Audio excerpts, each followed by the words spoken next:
하면서 처음에 인사를 합니다. 이 인사의 서두가 뭐냐? 자신이 사도라는 것을 강조합니다.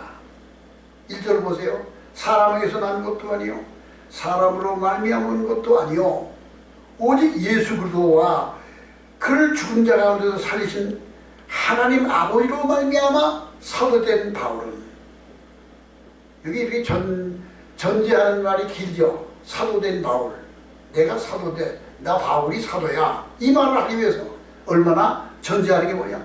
사람에게서 난 것도 아니요 사람으로 말미암은 것도 아니요 오직 예수 그리스도와 그를 죽은 자 가운데서 살리신 하나님 아버지로 말미암아 내가 사도됐다.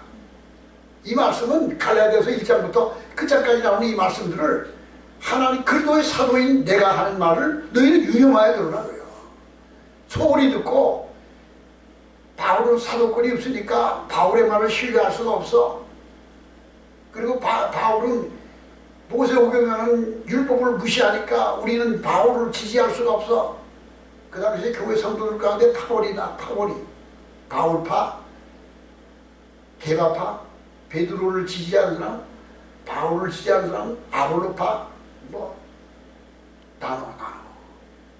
그래서 교파라는 게 교파라는 게 같은 그리스도, 같은 하나님, 같은 성령을 섬기면서 감리교가 있고 장로교가 성결교가 있고 침례교가 있고 다 교파가 있죠.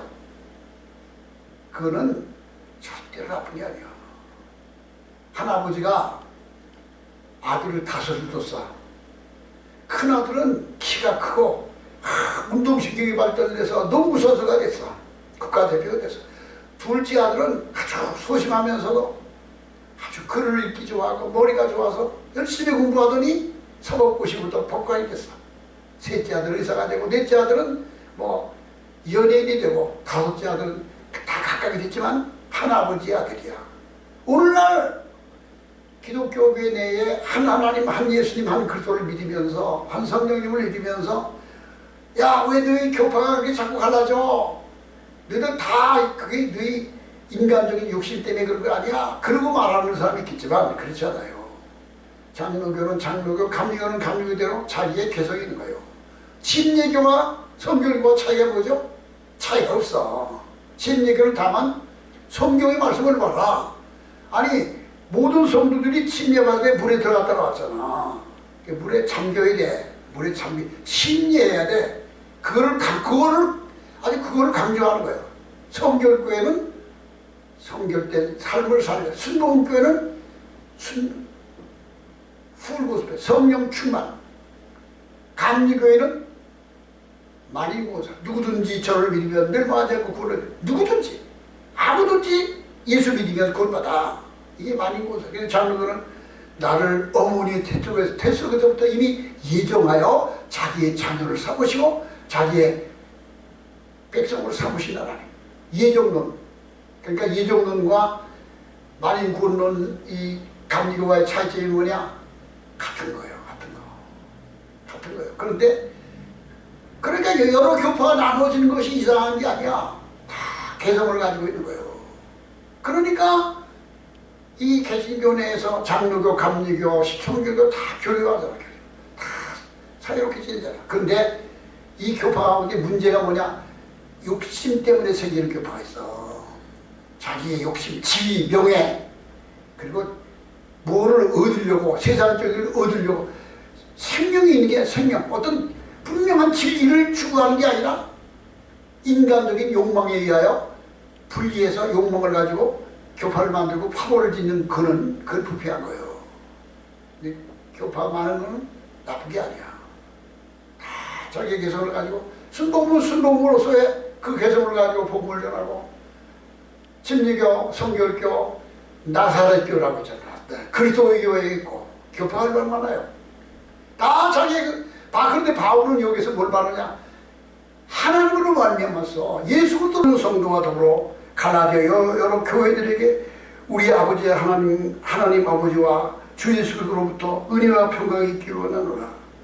이게 사도의 하나님의 사역자들이 한결같이 원하는 것은 모든 성도들에게 하나님으로부터, 예수 그리스도로부터 성령의 기름 부으심과 평강이, 은혜와 평강이 있기를 원하노라.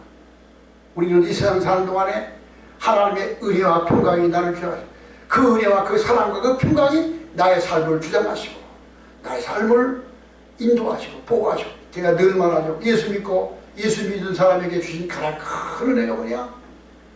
어디를 가든지 겁낼 것 없는 어디를 가든지 나를 지켜주시고 나를 인도해 주셔. 나의 인도자가 되셔. 나의 보호자가 이 두 가지 인도자가 되고 보호자가 된다는 사실이 그리스도인에게 가장 큰 은혜야. 주님은 나의 보호, 나를 인도하셔. 그 날개, 주 날개 밑 내가 평안히 쉬네. 주님의 날개 아래 내가 평안히 쉬어. 예수 안에서 평안이 주어져. 어디를 가든지 나를 인도하시고 지켜주시고 이게 믿는 자에게 주시는 가장 큰 은혜요. 그리고 지혜를 주셔. 분별력을 제가 나시가 말했잖아요. 예수 믿으면 진리와 비진리를 분별해야 돼. 선과 악을 분별해야 돼. 그 예수 믿으면서 이 시국, 이 세상 돌아가는 걸 보고서도 감각이 없으면 그건 잘못된 거예요. 병든 거예요. 코가 건강하면 향기를 맡으면 아유 향기롭고 냄새가 너무 향기롭다 그러지. 시궁창에서 악취가 나면 아유 냄새가 장난이 아니네. 코가 건강하면 냄새를 분별하잖아. 우리 영이 건강하다면 하나님의 은혜가 함께하는 사람이면 세상 돌아가는 거 봐. 이 종교교회에 부패한 것만이 말고 종교교회 말고 거리에 붙은 거 봐봐. 세월호 사건 이태원 사건 세월호가 그게 정상적인 거야 이게? 이태원에서 150명이 죽은 게 정상적인 거야 이게? 그거를 예수 믿는 사람들이라면 그걸 보고서 보세요. 딱 보고서 이건 아니야. 다 저쪽에 섰어. 다 저쪽에 그걸 다 그래. 나는 아닌 건 아니야. 100명이 저쪽에 서서 진리는 내가 혼자서 진리는 나 혼자서 진리가 된 거야. 어떻게 거기에 따라 다 저쪽에 섰다고 눈치 보고서 슬슬 거기 가서 줄을 서? 이게 그런 게 너무 많잖아 지금. 제가 글 쓴 거 가운데 있었어. 지금 죽었지만 박원순 서울시장의 아들 그 아들이 있어.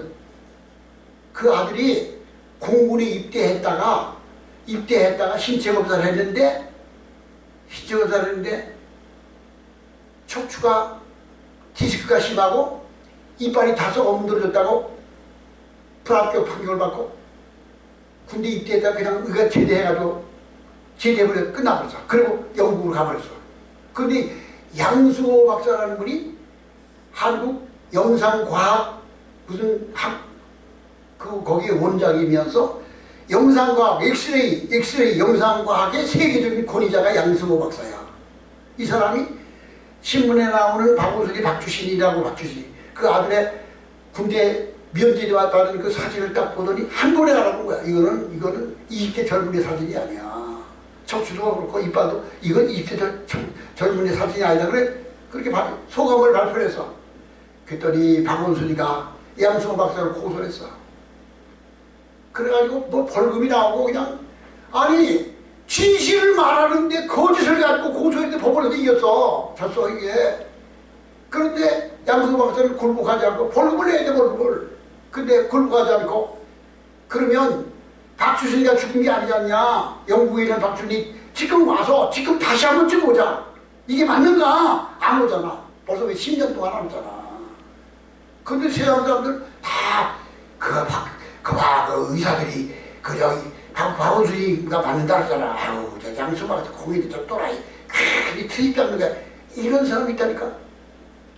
아니 조갑재 TV라고 조갑재라고 하는 사람이잖아. 아주 보수의 아이콘이라는 사람이야. 보수의 아이콘이라는 조갑재 선생이 뭐라고 하잖아. 그거는 박원순이의 말이 맞는다. 의사들이 다 증거해주고 그 엑스레이 찍은 거지 진실하고 그런데 공연히 양승호 박사 그러지 마라. 그거 왜 그런 줄 알아? 박원순이가 실세거든. 당신 여기 한번 해주셔. 이게 뭐 거리가 있는 거야. 이게 세상이 그런 거야. 그거 뭐냐? 아니 이런 말을 하면은 5.18이 무슨 민주화야. 지금 전두환이 손자가 가서 광주 가가지고 우리 아버지 학살자고 뭐 세상이 그렇게 돼버려. 세상이 그렇게 돼버리니까 전두환이의 손자 녀석이 마약에 취한 녀석이 우리 아버지가 학살범이고 광주사는 불쌍한 사람이고 민주화다. 그러니까 광주는 신난 거예요. 뒤에서 그냥 대접을 해주고 고맙다고. 왜? 광주 사태는 민주화 아니야. 그게 뭔지 알아요? 김대중이 추종 세력과 북한의 김정일이가 보낸 그 사람들이 일으킨 그걸 폭동이야. 나는 이 말을 다 가서. 그런데 지금 세상이 어떻게 됐지? 내가 이런 말하면 저 다시 또라이야. 저 아주 또라이 좌파, 아주 가스통부대. 그러고 욕을 한다니까. 광주에 있는 내 아는 목사님들 가운데 기복 큰 교회 목사들이 내가 이런 말하면 뭐라고 다 이래. 게다가도 개인적으로 만나보느냐? 목사님 존경합니다. 왜 그런 줄 알아? 지금 아는 거야. 이게 진실이야, 진실. 그뿐인 줄 알아? 이런 것이 세상에 가득 차서 이게 뭘 말하느냐? 세상이 진실과 거짓을 분별하지 못, 진실한 그리스도인이라면, 진실한 하나님이 함께하는 사람이라면 다 아니라고 해도 아닌 건 아닌 거야. 아닌 건 아닌 거야. 그런데 거짓말을 진실로 덮어가지고 법원에서 판결받았다고. 지금 원전화가 뭔지 알아? 이게 그전화야. 이게 나한테 지금 오는 거야. 목사님, 내가 이런 거에 하는 사람의 선두주자로 하는 거야. 목사님이 나를 자기들 장로들 모임인데 목사님 와서 우리 지도해주고, 아까 가던 장로도 전화 왔어. 그래가지고 목사님 이 부정과 이 불법을 바로잡아달라고. 별볼을 이루는 나한테 왜 그러겠어, 왜? 아니 1000명이 넘는 장로들과 3000명 4000명이 넘는 교육자들이 교단에서 말할 의미 하나도 없어서 75세가 넘어 은퇴한 나한테 와서 도와달라고 하는 게 이게 뭘 말하는 거야. 세상이 다 눈치 보고 사는 거야. 다 숨죽이고 어디 가서 서야지 내가 편안하고 남한테 말거리 안 대하고 그렇게 진실을 다 아는 사람들이 그러고 있어. 우리는 100명이 저편에서 나 혼자 진실이면 난 진실 편에 서서, 그게 순교자야. 순교자가 뭔 줄 알아? 옳다는 것에 대해 목숨을 내놓는 게 순교자야. 순교자가 아니 1937년도 평양에서 장로교 노회가 열렸어. 그 다음에 장로교 하나에서 합동통합이 안 가능했어. 평양 노회가 열리면서 거기서 주기철 목사를 불러다가 신사참배 당신도 하셔. 우리 다 하는데 혼자 고집 부르자고. 주일 박사, 나는 절대로 일본의 신사에게 전화되게. 거기서 주기철 박사를 제명 출교시켰어. 파문을 시켰어. 그 평양 노예도 그 수백 명 모인 그 장로들이. 지금 역사가 지난다 해보니까 누가 얼었어? 주기철 혼자 외롭게 다 손가락해. 네 새끼야, 너 혼자 너 잘났어. 너만 잘나냐? 우리 다 교회를 지키려고 하는 거야. 우리 이래야지 예배 드리잖아. 이제 우리는 막 집밥하는데 야 그렇게 한번 해줘야 되잖아. 너도 따라와. 이렇게 된 거예요. 예. 그러니까 주기철보다 처참하게 순교하겠잖아.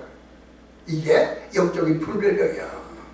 그래서 진리 안에서 뜻없이 굴복하는 그 복종 아니요. 그 복종 아니요. 이게 바로 찬송가중에 그런 찬송 있잖아요. 그래서 바울이 자기의 복음의 진실함을 말합니다. 그리고 성도들에게 여러분에게 평강과 은혜가 함께하기를 기도합니다.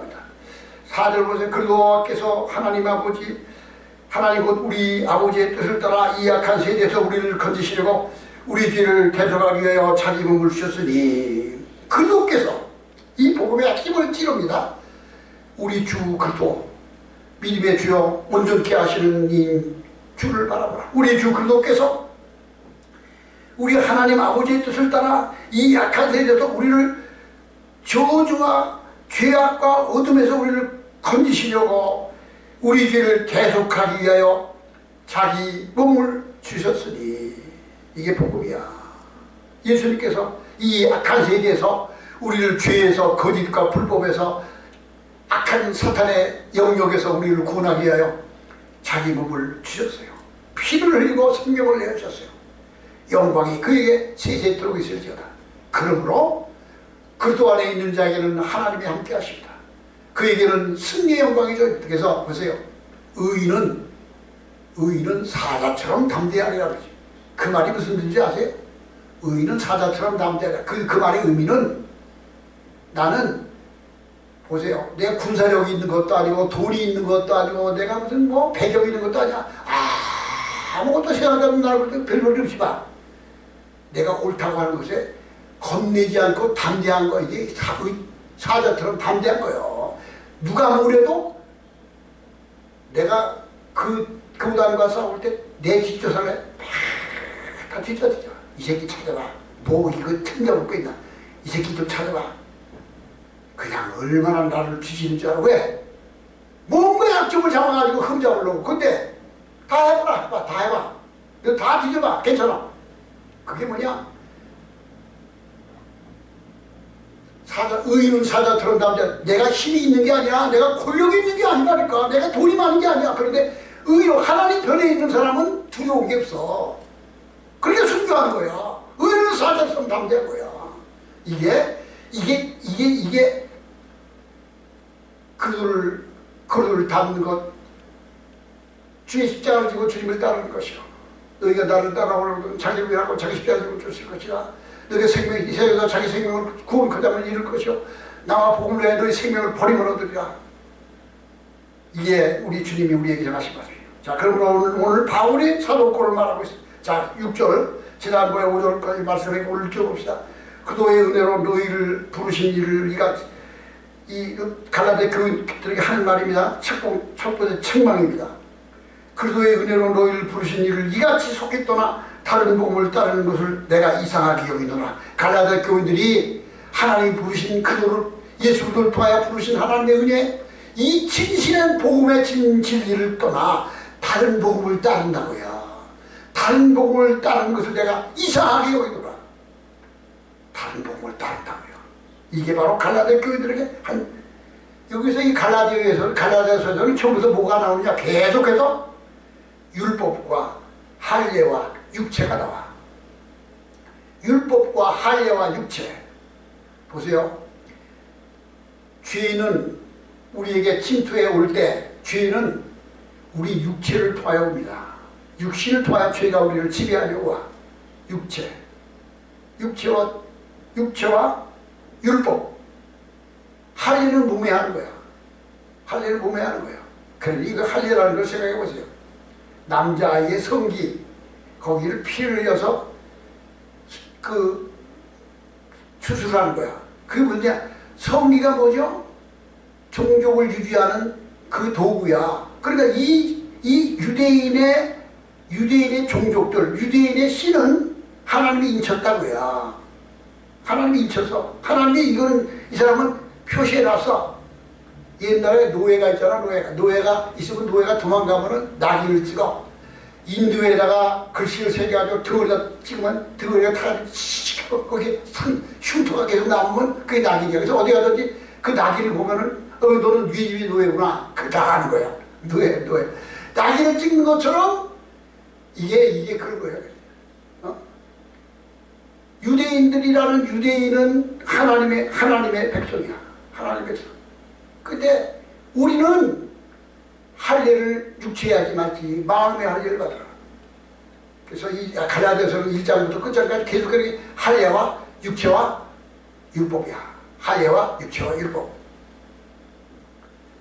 내가 하나님의 법을 즐거워하되, 내가 하나님의 법을 로마서에 있는 7장에 내가 하나님의 법을 즐거워하되 내 지체 속에도 또 다른 법이 일어나 나를 죄의 법 아래로 사로잡아가는 것을 내가 보는도다. 나는 선을 행하기를 원하는데 내 마음속에 또 다른 욕심이 육체를 타고서 죄의 속에 들어와 나를 죄의 법 아래로 이끌어가. 내 원하는 슬프도다. 내 몸에서 두 법이 싸우는다. 육신의 법과 성령의 법이 싸우는구나. 나는 어찌 않고 바울이 탄식해. 누가 이 사망의 몸에서 나를 건져내야. 나는 곤고한 사람이었다. 이게 바울의 속에 있는 것만 아니라 이 지구상에 살고 있는 예수를 그리스도 믿고 하나님의 사랑을 하는 모든 사람들 속에서 날마다 죄의 법과 날마다 성령의 법이 둘이 서로 다투고 있어. 날마다. 그런데 바울이 뭐라? 우리 주 예수 그리스도로 말미암아 우리 입을 주라는 게 감사하구나.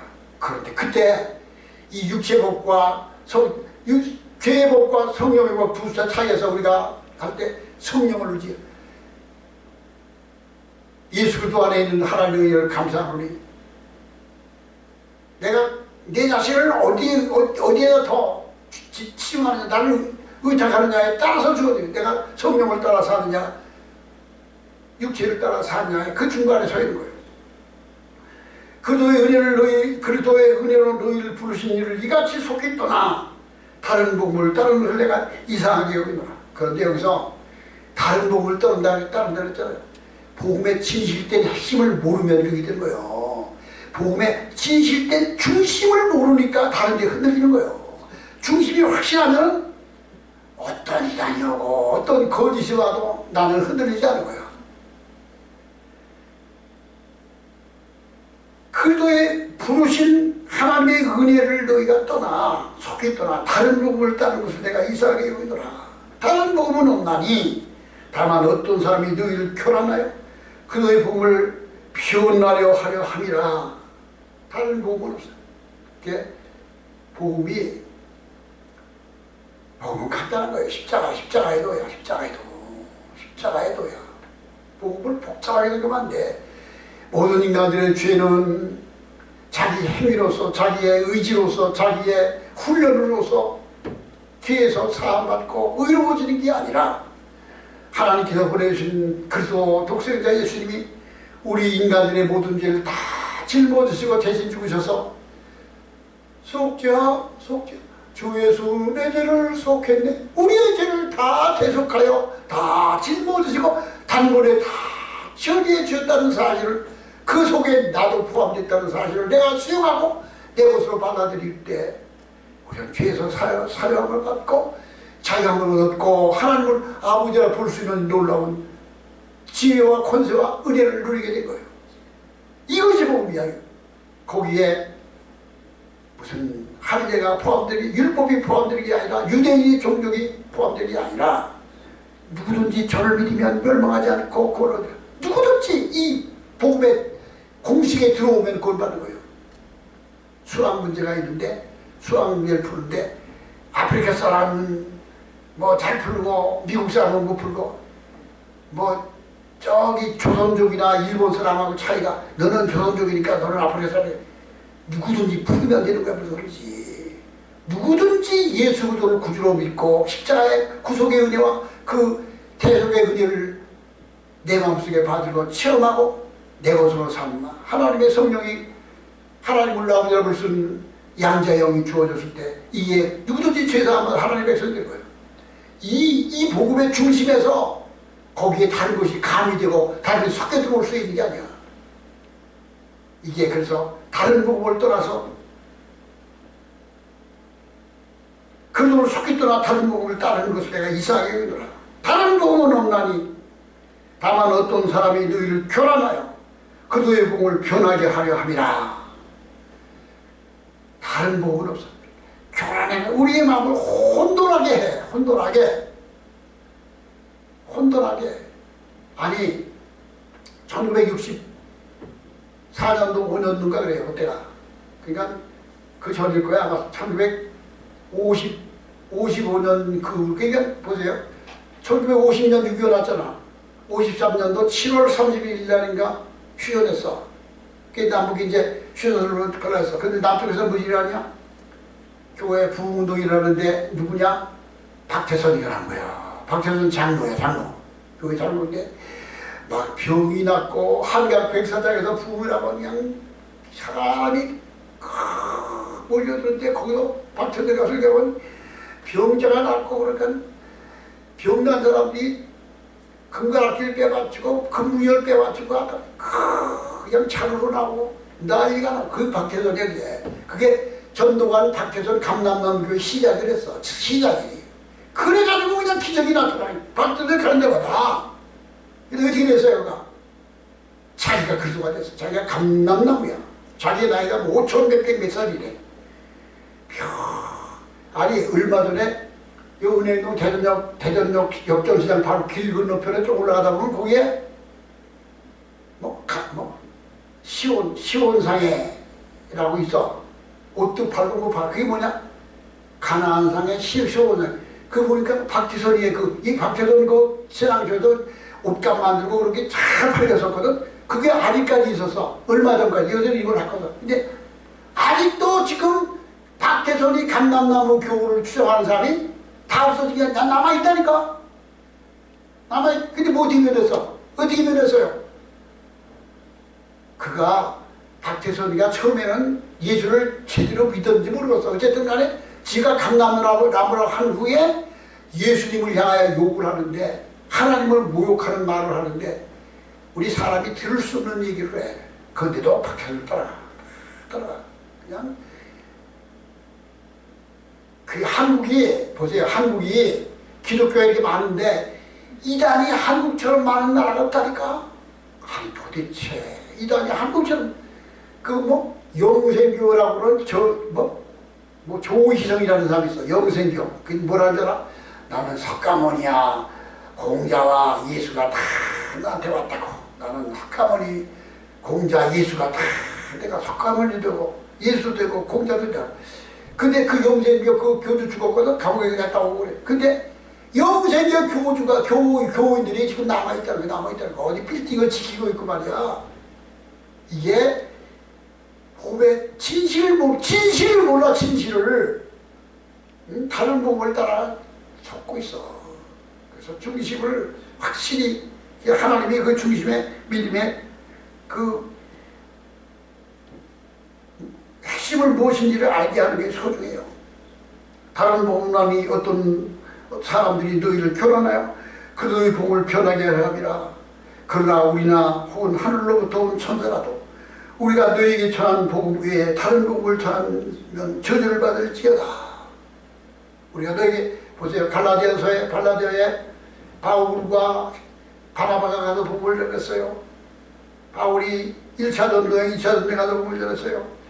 그 바울이 전한 복음은 베드로가 전한 복음이나 야고보와 요한이 전한 복음 전한 것도 소중하지만 바울은 정말 복음의 핵심을 정확하게 해서, 그래서 바울이 쓰신 로마서, 고린도서후서, 갈라디아서, 에베소, 필립보서, 골로새서, 데살로니가전서후서, 빌립보서, 이 모든 서신들이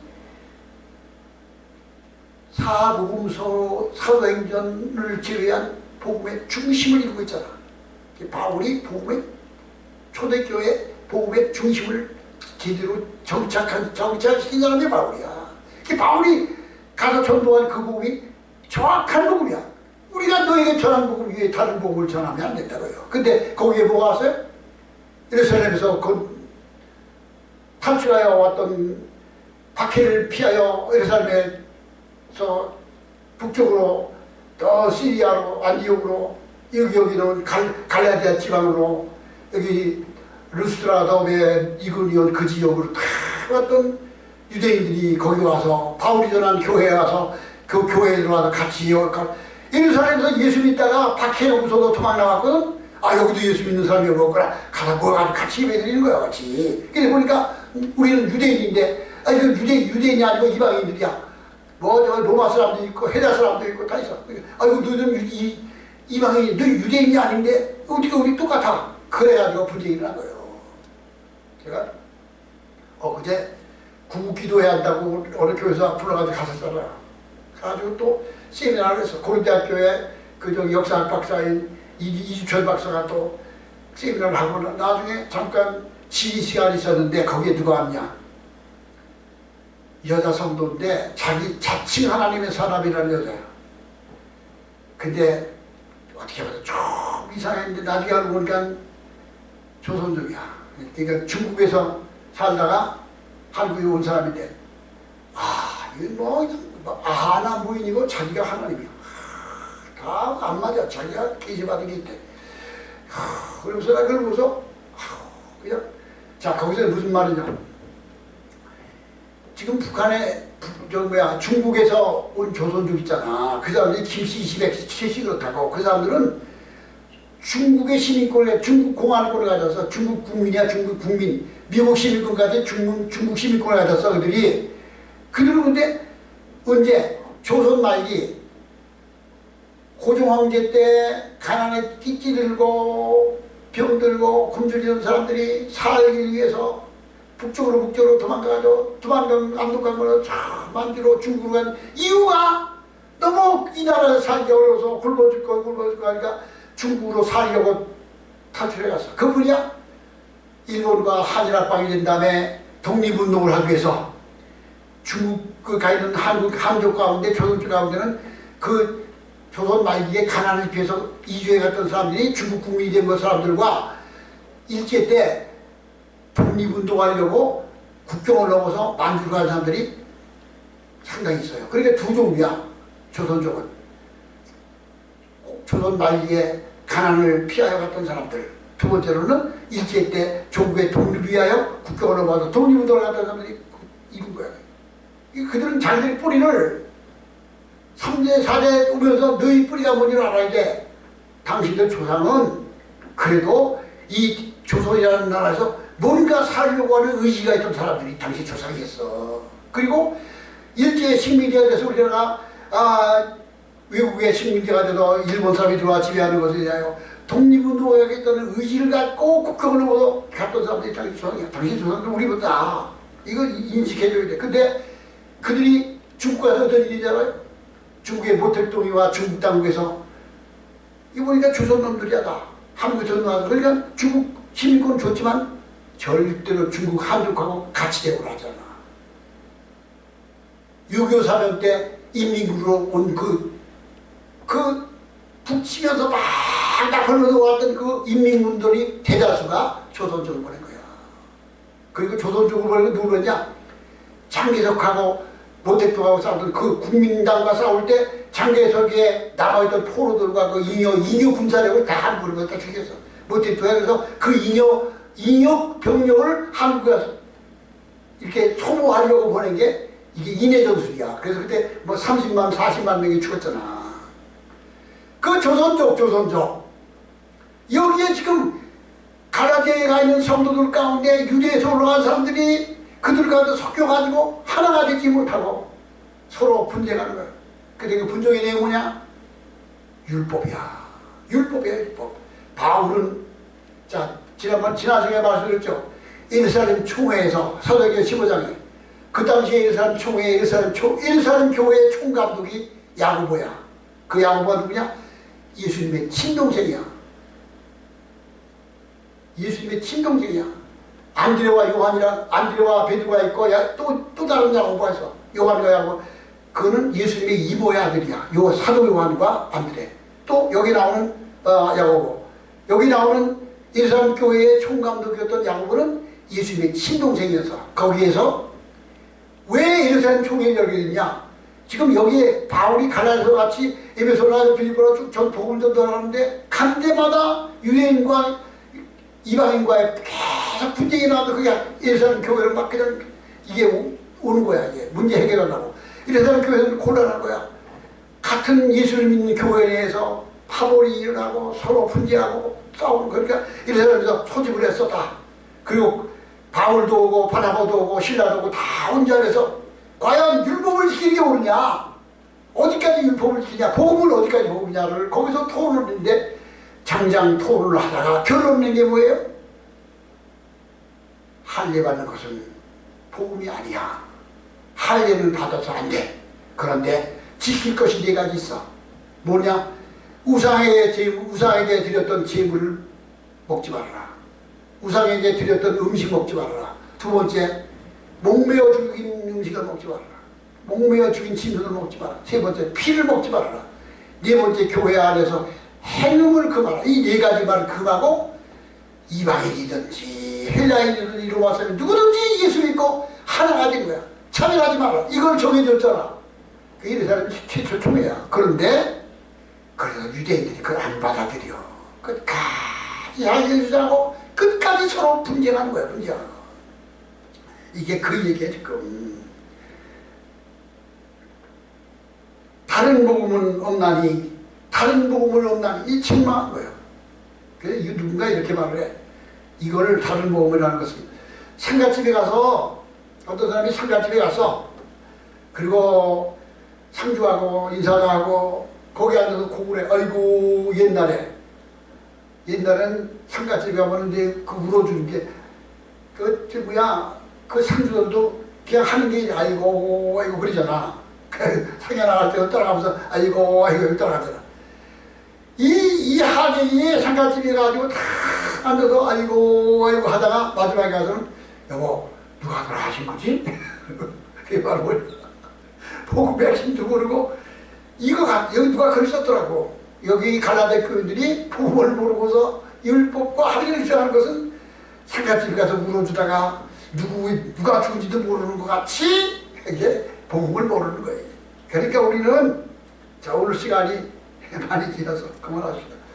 다른 복음은 없나니 다만 어떤 사람들이 너희를 교란하게 하여 너희를 혼란하게 하여 그 너희의 복을 변하게 하려 함이라.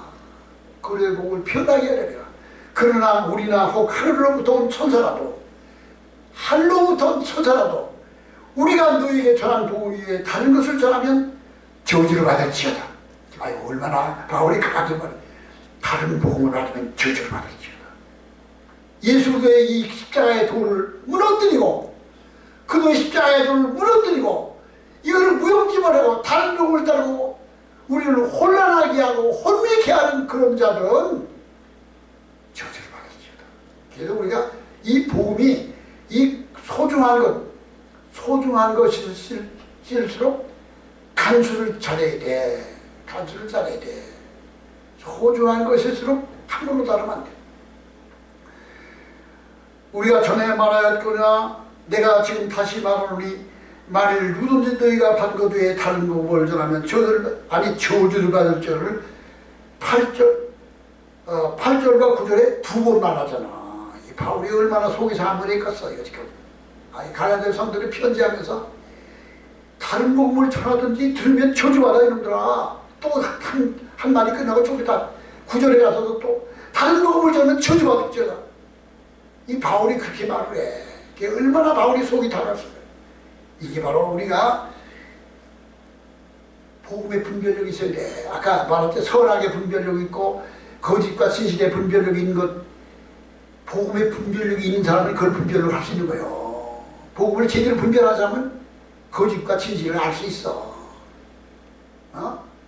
보세요. 제가 지난번 그 광우병 미국에서 사온 소고기가 미국 소고기에는 광우병이 들어서 그걸 먹으면은 네가 구멍이 숭숭 뚫려가지고 그 미친 소같이 막 이러다 죽고 그런다고 그게 금방 끝나는 게 아니라 20년 후에 30년 후에 다 가지고 자식까지 온다고.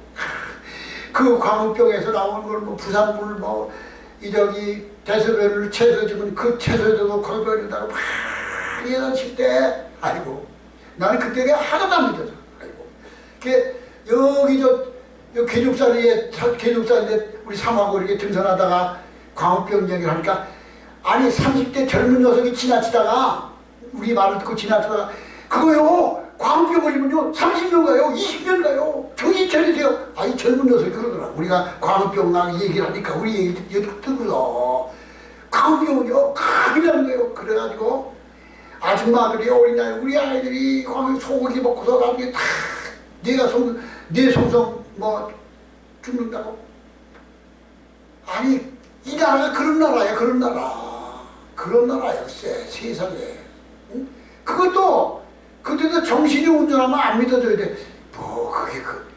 어떻게 그걸 믿냐고. 그래서 이명박 대통령이 그것 때문에 얼마나 고통을 당했어. 그래서 광화문 청와대로 가는 그 광화문 광장에다 명박상 들어서 컨테이너가 이렇게 없잖아. 컨테이너를 2개, 3개 쌓아올렸어. 용접을 해서. 그 컨테이너 벽에다 구리스, 그 미끈미끈한 그릇을 전부 쳐박아 놓고 시위대가 청와대 못 쳐들어가. 그게 세계적으로 유명한 명박선전이야. 명박선성. 그리고 그날 밤에 이명박 대통령이 청와대 뒷산에 올라가서 산에 올라가서 광화문 광장에서 노래를 부르면서 아침 이슬을 부르면서 대무하는 걸 다 봤대. 그리고 그 다음날 아침에 일어나서 대국민 담화하는데 뭐라는 줄 알아? 여러분 어젯밤에 내가 청와대 뒷산에서 여러분의 시위한 걸 다 듣고 다 봤습니다. 내가 정말 뼈를 깎는 반성으로 앞으로 나가겠습니다. 그러더라고. 그 전날 내가 전화를 했어. 내가 그때 이명박 홈페이지에 내가 논설을 써서 이명박 대통령하고 상지고등학교 한반에 동기동창했던 김창대 장로가 나를 초청해서 명사랑에 논설을 위촉을 해달라서 서초동 가서 직접 그 김창대 장로한테 초청받아 내가 거기다 사설 쓰고 논설 썼어. 그래서 내가 그 김창대 장로 이명박 대통령하고 고등학교 동기동창 그 상지고등학교는 그 고등학교 없어졌어요. 나중에 그 장로한테 전화를 해서 장로님 대통령 나 15만 만나야 돼. 15만. 그래서 내가 해줄 말 있다고. 속이 타서 못 보겠다고. 내일 탐하기 전에 15만 만나야 돼. 그랬더니 김차회 장로 그러더라고. 아이고 목사님 지금 나도 못 만나보다. 지금 이런 식의 누구 만날 수 없습니다. 그래 나 못 만나게 해줘. 근데 나는 내가 말랐어야 돼. 내가 가서 뭘 해주려는 줄 알아? 이명대를 만나니 그러냐 해서 대통령이 이거 믿지 마세요. 내일 아침에 생방송에서 녹화하자마자 생방송이 됩니다. 외국 기자가 다 모인 자리에서 그렇게 말하세요. 여러분 미국이란 소고기가 광어병 물다는 말을 믿습니까? 오늘부터 미국 30개월 이상 된 소고기를 직접 가져왔는데 식당에 올려놓고 내가 2년 동안 계속 먹겠다고 지켜보라 이러더라. 내가 못해. 광우병이 사람이 죽는다고 순동하는 너희들을 한 명도 안 남기고 다 용서하지 않고 모조리 다 잡아먹겠다고. 용서하지 않겠다. 버리자마자 이렇게 하세요. 이 말을 해주라 했어요. 그러면 생방송 그만하면 그냥 물견이까지 싹 끝나버려. 나중에 거기다 글을 써서 올렸어. 그랬더니 댓글을 쓰는데 세상에 이렇게 통쾌한 게 어디냐고. 이렇게 통쾌한 게 어디냐고. 어떻게 그 광우병에서 대통령이 뼈를 깎는 반성을 해서 잘못했다고 사과를 하냐고. 광우병이. 근데 지금 광우병 걸렸어? 광우병 하나 있냐고. 세상이 거짓 지배하고 있어요. 우리는 그러니까 복음의 진실을 분별할 수 있는 사람은 세상도 분별할 수 있어야 돼. 선과학을 분별할 수 있는 거예요. 우리 다 같이